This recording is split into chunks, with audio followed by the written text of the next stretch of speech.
Olá, amigos! Que a paz de Jesus esteja sempre com vocês. Aqui, mais uma vez, é Paulo Prado, idealizador desse canal Um Plano Maior. Sejam bem-vindos ao nosso programa Conversa com os Amigos, onde eu respondo as perguntas de vocês dentro da doutrina espírita. Mas antes, deem um like nesse vídeo e compartilhem para os seus amigos. E caso você tenha caído de paraquedas aqui e ainda não é inscrito, se inscreva. Estamos chegando perto dos 100 mil inscritos, uma marca que sem o apoio de vocês eu nunca poderia imaginar alcançar. Por isso, o meu eterno agradecimento a cada um de vocês. Muito obrigado, gente. Como a maioria de vocês já sabem, não custa nada relembrar, criei um Telegram para que vocês compartilhem as mensagens diárias que coloco na aba Comunidade do YouTube. O link é esse aí que está na tela e também eu coloquei aqui na descrição do vídeo. Então vão lá, copiem as mensagens e compartilhem em suas redes sociais, tá bom? Antes de começar com as perguntas de hoje, quero compartilhar com vocês um comentário que recebi essa semana na mensagem de terça-feira. O Mauro escreveu o seguinte: pedi a Deus uma explicação sobre uma situação que fui ofendido, mesmo eu defendendo os meus direitos como pai, e agora, às 6h27 da manhã, vem essa linda resposta: estou tão tranquilo agora, gratidão. Esse tipo de comentário, e olha que esse do Mauro é apenas um entre vários que eu recebo, me mostra que esse canal se propõe ao que eu quis quando eu o criei: inspirar e levar a paz a vocês. Do fundo do meu coração, Mauro, obrigado. E obrigado a vocês todos que se sentiram aliviados com algum vídeo ou mensagem que foi postado. Que Deus os abençoe, meus irmãos. Mas enfim, vamos para as perguntas de hoje, começando com a pergunta da Ana Lúcia. Boa tarde. Não entendo nada sobre espiritualidade, mas estou passando um momento que está me deixando confusa. Casei com um homem viúvo. Eu tenho o mesmo nome da ex e os filhos e amigos falam que eu tenho muita semelhança com a falecida. Uns chegam até a dizer que eu vim para ficar no lugar dela. Estou confusa. Ana Lúcia, primeiro temos que entender o que seria essa fase da viuvez que o seu marido passou e passa, de certa forma, no que acreditamos na doutrina espírita. Nem todos possuem a força necessária para enfrentar a solidão após uma vida conjugal, de um relacionamento, de uma parceria afetiva. Por isso esse irmão, que acabou ficando sozinho, recebe a oportunidade de um novo relacionamento. Alguém que possa preencher o vazio da solidão sem apagar naturalmente todo o amor do seu primeiro casamento. E olha, certamente, essas duas almas que se casaram, o segundo casamento dessa pessoa que ficou viúva, também é um reencontro. Assim como quase certo também tenha sido um reencontro o primeiro casamento da pessoa que acabou sozinha. Nunca nos esqueçamos que também o Dr. Bezerra de Menezes, o nosso tão querido e amado apóstolo do Espiritismo no Brasil, viu sua esposa partir e acabou ficando com a família para criar. Como acabou se sentindo perdido com a solidão e com todos seus filhos para criar, sentiu que precisava de alguém que lhe desse apoio e carinho. E ele acabou se casando com a sua cunhada, irmã de sua falecida esposa, e os dois foram muito felizes até o desencarne de ambos. Mas Paulo, e quando uma pessoa desencarna e o que ficou nesse plano se casa novamente, quem partiu fica feliz com esse novo casamento? Olha, isso depende. Se foi alguém compreensivo e amigo, preocupado com o bem-estar da família, certamente ficará feliz que o cônjuge que aqui ficou refaça sua vida afetiva com alguém que ajude a enfrentar os desafios desse plano. Mas se foi alguém ciumento, egoísta e possessivo, certamente feliz não vai ficar. Cabe aos que ficaram manter as boas sintonias para que não haja interferência desse espírito. Dito tudo isso, vamos focar no que Ana Lúcia nos disse, sobre as coincidências com o nome e o fato dos filhos de seu marido dizerem que ela se parece muito com a mãe deles e que acreditam que ela veio para ficar no seu lugar. Ana, as coincidências existem e não devem ser relacionadas com nada mágico, que existam forças ocultas. Vou cometer uma inconfidência aqui e falar um pouco de um amigo meu, cuja esposa faleceu muito jovem, há alguns anos, de um câncer abrupto e devastador. Meses depois ele encontrou uma moça para viver, e assim como aconteceu com seu marido, ela também tinha o mesmo nome da falecida. Ele veio me procurar preocupado com o mesmo dilema que você teve. Eu expliquei que isso não era motivo de preocupação, e que cada pessoa é uma pessoa. Não há mistérios ocultos em coincidências, a não ser em casos extremamente raros e únicos. Ter o mesmo nome dela pode ter sido algo que o tenha feito ter curiosidade a seu respeito e querer até te conhecer melhor, mas apenas isso, acredite. Agora, se o comportamento dele com relação a você é de comparações constantes com a esposa falecida, aí temos um problema. Afinal, você não é a mulher com quem ele se casou e teve filhos. Você é outra pessoa, que ele também se casou e deve respeitar a sua individualidade. O mesmo com os filhos dele. A carência faz com que ele supre em você a falta que a mãe que partiu. Até aí não tem problema nenhum, pois você, ao que parece, é uma pessoa carinhosa e afetiva com eles. Mas, se me permite um conselho, deixe sempre bem claro que você é você e a mãe que já não está mais aqui é outra pessoa. Alimentar essas fantasias pode gerar uma constante necessidade de compaixão por parte deles, o que não seria legal, tá bom? Respondida a pergunta da Ana Lúcia, agora vamos à pergunta da Soraya. Ela tem uma dúvida sobre uma aparição que teve.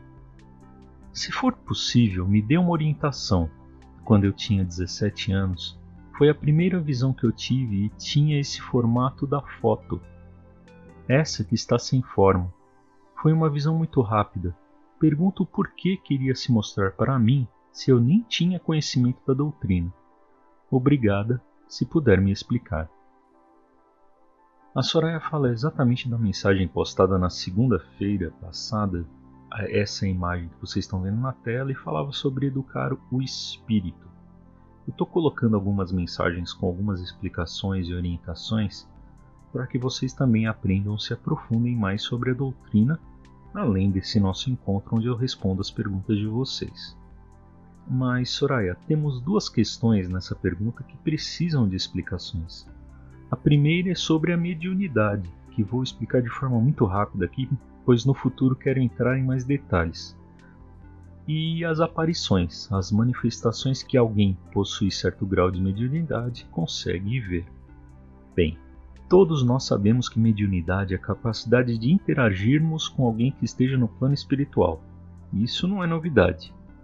Mas algo que ainda há certa dificuldade em fazer entender a todos é que mediunidade não é algo exclusivo de alguns, é comum a todos. Todos nós possuímos graus de mediunidade. É como desenhar. Tem pessoas que desenham pessoas de palitinho. Outros já conseguem fazer retratos tão perfeitos que não conseguimos distinguir se é desenho ou se é foto. E com a mediunidade é assim também.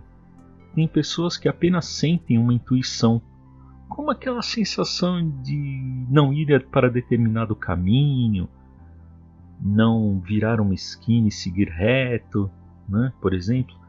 E outras que conseguem ver e ouvir espíritos como se eles estivessem encarnados ao seu lado. Esse aí é o caso, por exemplo, do nosso querido Chico, que conseguia ver espíritos como se eles estivessem interagindo, como se eles fossem encarnados mesmo. Então, resumindo, todos nós somos capazes de ter experiências mediúnicas. Tanto isso é verdade que tanto os espíritos obsessores como os nossos mentores espirituais se aproveitam dessa nossa mediunidade para exercerem sua comunicação conosco. Esclarecida a questão da mediunidade, vamos falar sobre as aparições. A aparição é o fenômeno pelo qual os espíritos se tornam visíveis. Elas podem ser etéreas, também chamadas de vaporosas, que não possuem resistência ao toque de quem interage com ela, ou tangíveis, também chamadas de estereolíticas, onde é possível tocar e poder interagir em corpos sólidos. E é bom deixar claro também que não podemos confundir a aparição com visão. A aparição acontece quando estamos conscientes, quando se tem plena consciência do que está vendo. A visão se dá no estado de sono ou de transe. A aparição é vista com os olhos do nosso corpo, esses nossos olhos físicos, e aparece no nosso campo de vista. Já na visão, percebemos imagens de tudo que está ausente de nossa presença ou afastadas do nosso campo de vista. Dito tudo isso, Soraya, você captou a aparição de um espírito, pois como todos nós, você também tem determinada capacidade mediúnica. E não é porque que na época você não tinha contato com a doutrina que você deveria não ver esse espírito. A doutrina não é pré-requisito para a mediunidade. E também não é porque alguém seja médium ou ostensivo que essa pessoa seja especial de alguma forma. Os motivos desse espírito ter chegado até você, só ele sabe. Mas tenha certeza que se você fosse católica, judia ou até mesmo evangélica, esse espírito ia querer ter esse contato com você de qualquer maneira, pois ele teria os motivos dele para isso. Mas Soraya, mantenha as boas sintonias sempre, pensando no melhor, cultivando a esperança em dias melhores, se livrando do pessimismo e não julgando as pessoas desnecessariamente. E você terá paz nessas aparições indesejadas, tá bom? Bem, agora chegamos ao depoimento da Edileuza, que eu quero aproveitar para também ver se eu deixo algo bem claro, mas que muitos insistem em não entender. Muitas vezes eu fico constrangido, mas paciência. Vamos à mensagem. Rossandro, e quando a gente descobre que uma filha que torturou o pai 60 dias, ele, nosso amigo de 21 anos, estávamos cuidando dele quando saiu a cirurgia para desentupir a veia safena da perna, precisava de um parente de primeiro grau. Filhos ele tem, nenhum quis ir com ele, pois ele tem 71 anos. Então a filha que mora em Goiânia pegou ele aqui em casa e deixou a perna dele apodrecer e trouxe ele de volta com a perna cheia de bicho e com mau cheiro. Durante os dias que ela estava torturando ele, todos os dias ela mandava áudio para mim dizendo que o pai estava curado. Até que chegou um dia à noite, colocou na minha porta e simplesmente foi embora. Ficou sem a perna e a cabeça dele não funciona, não se lembra de nada. Observação: eu não sabia o endereço dela. Como vou perdoar ou deixar de ter mágoa dela? Como? Bem, antes de responder a Edileuza, vamos deixar algo bem claro aqui. Esse canal é de divulgação espírita e não foi criado pelos palestrantes. Então não adianta fazer perguntas ao Dr. Rossandro, ao Divaldo, à doutora Anete, ao Dr. Haroldo Dutra. Olha, eu bem que gostaria de levar essas mensagens de carinho e as perguntas que vocês mandam para eles, mas infelizmente é algo além da minha capacidade. Me perdoem esse desabafo, gente, mas fico triste porque vocês muitas vezes guardam a esperança de que eles possam responder. Peço a Deus que de alguma forma essas perguntas que vocês fazem, essas palavras de carinho, cheguem até eles, mas se conforme com as boas vibrações que vocês desprendem cada vez que vocês desejam bem a eles. E quanto às perguntas, como a da Edileuza, que fez para o Rossandro, espero que não fique decepcionada, mas quem irá tentar te esclarecer serei eu, Paulo Prado, idealizador do canal Um Plano Maior. Tá bom? É isso aí. Edileuza, eu entendo o quanto esse relato que você fez é trágico e terrível, pois fala do abandono de um idoso pela filha. Mas, Edileuza, nós temos problemas aqui. E os problemas não querem dizer necessariamente sobre a filha desse senhor, e sim você. O primeiro é sobre mágoa, depois o perdão, e finalmente a importância que você dá em coisas que você não pode mudar. Uma das piores coisas que alguém pode fazer consigo mesmo é se preocupar com aquilo que não pode mudar, se lamentando de como acredita que as coisas deveriam ser, ao invés de viver de acordo com o que tem e daí buscar solucionar os problemas da vida. É como você querer remar contra a correnteza e culpar o rio por não deixar. Ora, é você que quer subir o rio. Se a correnteza é contrária, ela está no livre-arbítrio dela. Gente, isso mesmo. A natureza tem seus livres arbítrios, suas escolhas através da física, da genética, da química e todos os conceitos universais. Você, Edileuza, inconformada e revoltada com a filha que cometeu os maus tratos ao pai, está exatamente remando contra a maré. Só que a filha, assim como a correnteza do rio, tem o seu caráter e seu livre-arbítrio. A escolha de ser alguém desprezível é ela, e por ser essa pessoa, merece tanta atenção assim, ao ponto de você guardar mágoa dela? Vai mudar o jeito dela? Vai recuperar a saúde do seu amigo, o pai dela? Isso faz com que reflitamos sobre mágoa e perdão. Gente, vocês precisam entender que perdoar não é para quem nos fez mal, é para nós mesmos. O perdão é o livramento da mágoa, que é esse sentimento ruim que nos prende ao passado pelo mal de que alguém nos tenha feito. Ah, Paulo, então quer dizer que você é a favor da injustiça, que a pessoa que fez mal deve simplesmente ficar impune? Meu amigo, então me explique onde a sua mágoa está punindo quem te fez mal. Se você prestar atenção, em quase todas as vezes, quem fez mal está seguindo a vida, vivendo, às vezes numa boa, e você preso nesse rancor, nessa mágoa que vai te destruindo. E prestem atenção no que vou dizer agora, pois é de extrema importância.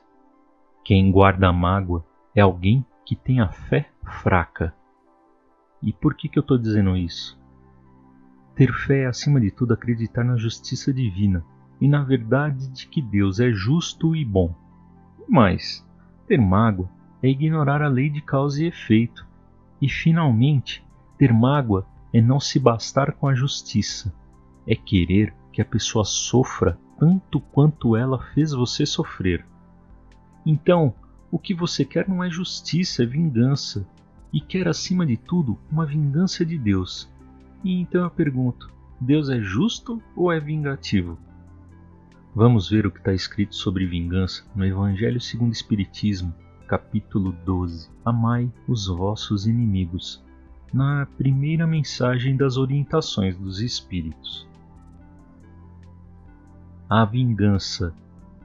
Jules Olivier, Paris, 1862. A vingança é um dos últimos resíduos dos costumes bárbaros que tendem a desaparecer dentre os homens.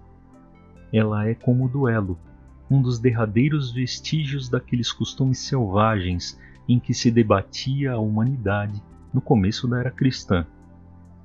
Por isso, a vingança é um índice seguro do atraso dos homens que a ela se entregam e dos espíritos que ainda podem inspirá-la.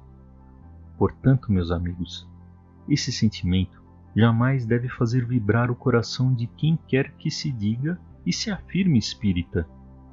Vingar-se é ainda, vós o sabeis, de tal maneira contrário a esse preceito do Cristo: perdoai os vossos inimigos, que aquele que se recusa a perdoar não somente não é espírita, como também não é cristão.